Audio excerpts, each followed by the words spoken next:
네, 매일 아침 꼭 챙겨야 할 뉴스 딱 3개만 깊게 들여다봅니다. 뉴스 세계 시간인데요. 서울신문의 김진아 기자와 함께합니다. 어서 오세요. 네, 안녕하세요. 네, 성탄절에 보니까 뜻깊고 보람차시죠? 네, 보람차게 일을 시작해서 너무 즐겁습니다. 네, 왜 시선을 회피하세요? 네, 쉬는 네, 날인데 나왔으니까. 아무튼 메리 크리스마스입니다. 네. 네. 자, 첫 번째 뉴스 가볼까요?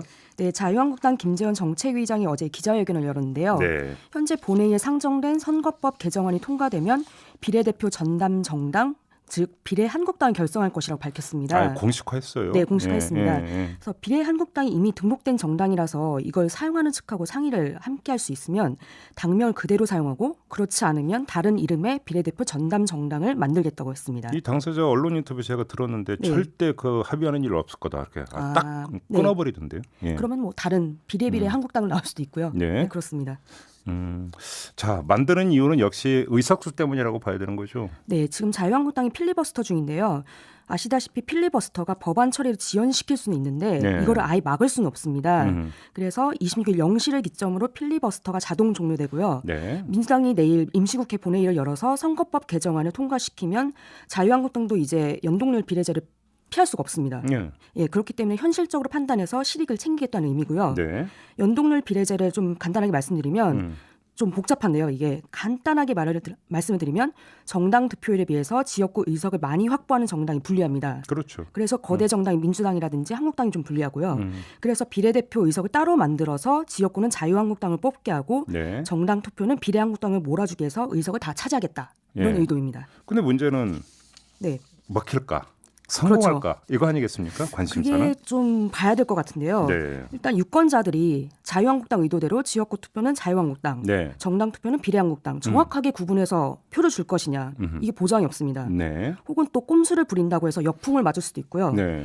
또 다른 더 큰 문제가 이제 자유한국당만이 아니라 더불어민주당이나 정의당 등 다른 정당도 비례 전담 정당, 그러니까 비례민주당, 네. 비례정의당 이렇게 만들면 비례대표 의석수가 또 나눠지니까 확보를 장담할 수 없게 되는 거죠. 네. 실제로 민주당이 자유한국당을 꼼수나 부린다고 비판을 하고 있긴 한데 비례한국당이 등장해서 실제로 손해를 보는 조짐이 보이면 민주당도 총선 승리가 목적이기 때문에 네. 비례민주당을 만들지 않겠냐는 관측이 실제로 있습니다. 그래요? 예. 그리고 민주당 지지하는 사람들도 비례민주당을 만들어야 된다고 요구를 좀 하고 있습니다.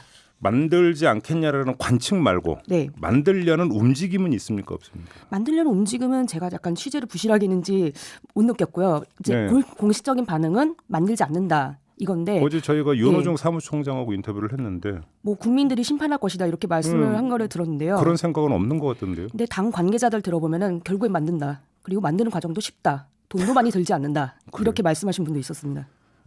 그러면 그 이번 총선을 대하는 유권자의 태도를 어떻게 해야 되는 겁니까?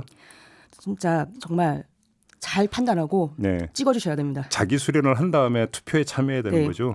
그리고 유권자분들도 많이 공부를 하셔야 될 것 같습니다. 정치 참여가 참 어렵군요. 네. 네. 자, 두 번째 뉴스로 넘어가죠.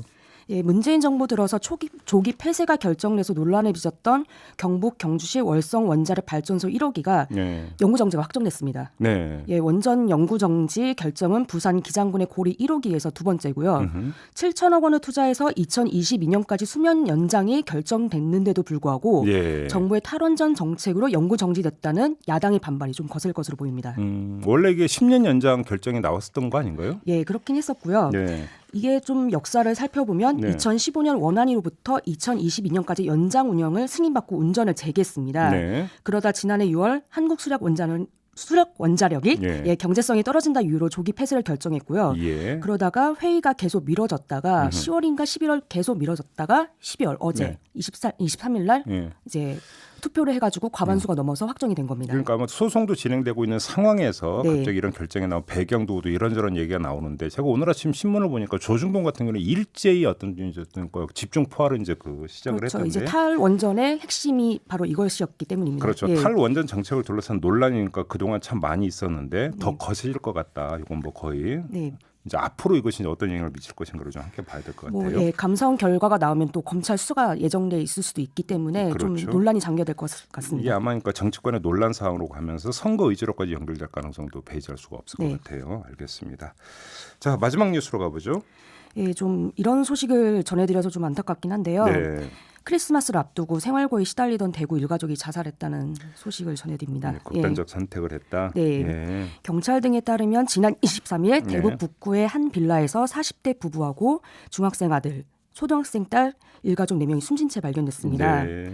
예, 경찰은 중학생 아들이 등교하지도 않고 부모도 연락이 안 된다는 담임 선생님 신고를 받고 집에 찾아가 보니까 일가족이 나란히 누워 숨져 있는 것을 발견했고요. 네. 현재까지는 유서는 발견되지 않았고 경찰 내일 부검할 예정이라고 합니다. 근데 생활고 때문으로 일단 좀 추정이 되고 있는 건가요? 네, 생활고 때문인 것으로 추정되고 있고요. 예. 유족들 조사에 따르면 부부가 수년 전 사업 실패도 부지런히 살았는데 하는 일마다 잘 되지 않아서 요즘 들어 힘들어했다고 합니다. 네. 우편함에는 대출 납부 독촉 고지서하고 10월부터 요금 체납이 된 도시가스 요금 고지서 등이 발견됐고요. 예. 좀 더 자세히 말씀드리면 이들 부부의 소득이 일정하지 않아서 경제적 어려움이 심했다고 합니다. 그래서 기초생활수급자로 지정되지 못했다고 하는데 네. 숨진 부인이 2013년 초에 주민센터에 들러서 차상위 계층 신청 문의했는데 이 가족이 전세보증금하고 승용차가 있었다고 합니다. 그래서 신청이 안 됐다고 합니다. 근데 참 이런 뉴스가 계속 이어지고 있는 게 더 큰 문제 아니겠어요? 예, 올해만 해도 수차례 일어났는데요. 네. 최근 6개월간 일가족 극단적 선택이 일어난 건수가 7건이나 달한다고 합니다. 지난달 1일에는 서울 성북구의 다가구 주택에서 일가족 4명이 숨진 채 발견됐고요. 예. 같은 달 19일 인천 계양구의 한 임대아파트에서 일가족과 딸 친구까지 숨진 채 발견된 사건이 있었습니다. 예. 대부분 생활고에 시달려서 극단적 선택을 한 것으로 조사됐고요. 네. 이들이 좀 그런 선택을 하지 않도록 차상위 계층, 취약층 발굴을 좀 더 신경 써야 될 것 같습니다. 그러니까 이 대구 일가족 사망 사건 같은 건 좀 더 그러니까 최종적인 조사 결과가 나와봐야 어떤 그 이제 판정이 되고 그 상태에서 네. 이야기가 돼야 되겠지만 네.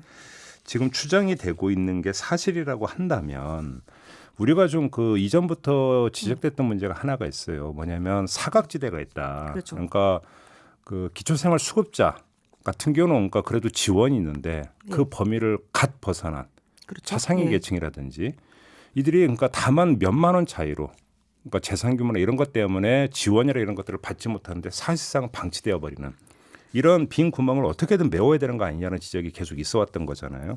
그렇죠. 최소한의 전세보증금마저 이제 그것도 있다고 해가지고 신청을 못하게 만드는 건 좀 아니라고 생각합니다. 그러니까요. 어떤 복지에 대한 마인드도 좀 바뀌어야 될 것 같고 정책도 좀 더 폭넓어져야 되는 게 아닌가라는 생각을 좀 하게 되는데요. 특히나 성탄절이기 때문에 우리가 좀 관심을 갖고 봐야 되는 그런 뉴스가 아닌가 네. 이런 생각을 하게 됩니다. 아무튼 성탄절에 뉴스 세계를 고르고 전달하시느라고 고생 많이 하셨습니다. 예, 저는 이제 필리버스터 현장으로 가겠습니다. 네, 서울신문의 김진아 기자였습니다. 이슈의 핵심을 꿰뚫는 예리한 시선, 믿고 듣는 진품 시사 김종배 시선 집중.